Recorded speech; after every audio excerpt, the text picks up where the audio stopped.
Good morning, Tamina Khan is here in TKMaths is fun.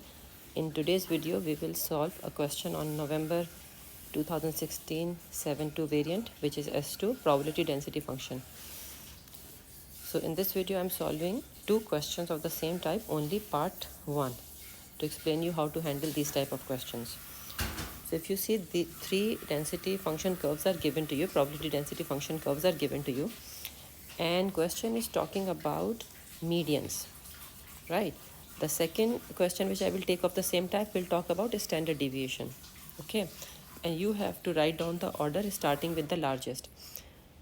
As we know that median is the value of m for which either side the area is 50-50%. So if you look at these diagrams, so where will you draw to divide it into 50-50%? This is what you have to get an idea. So here I have done it for you. If you see this, because of these curves, this one, for example, I've talked about these two because they are symmetry. Similarly, these two, sort of, right?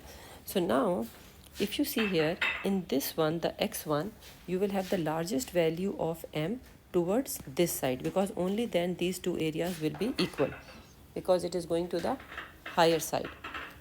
Whereas in this one, w, it will be on the close to the 0. So this one will have a largest m and this one will have a smallest m, w. So x will automatically take first position with respect to largest and w will be in the order of fourth. Now come to these two, y and z. Because these are straight lines, that's why I have taken x and w first into consideration. Now in this one, to divide it into equal parts, definitely it will be more, not toward this extreme, but toward this side, right? Whereas in this case, it will go toward this side to divide it into equal parts. So estimated and seeing the graph shape, we have divided this order. So what is the order now you can see?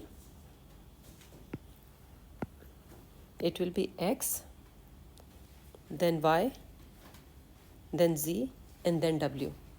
I hope you understand. So there is no calculation required. It's about the cumulative frequency curve you will decide, which is very obvious here. There is no vague thing in it.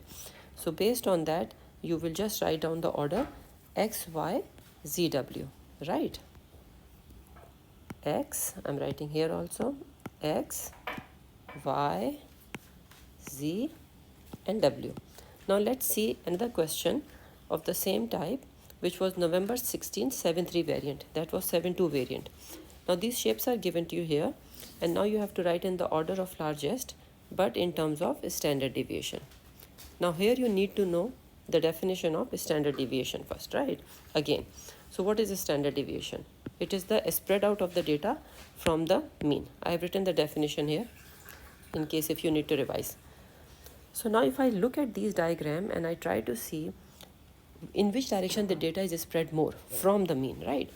So if I see number 1, diagram number 1, because these two are the opposite of each other and z and y are opposite of each other. So first of all, we will see the curve paths, right? Because they have always extremes. So now in w, the data is more clustered toward the mean. Can you see? All the data is here, most of the data.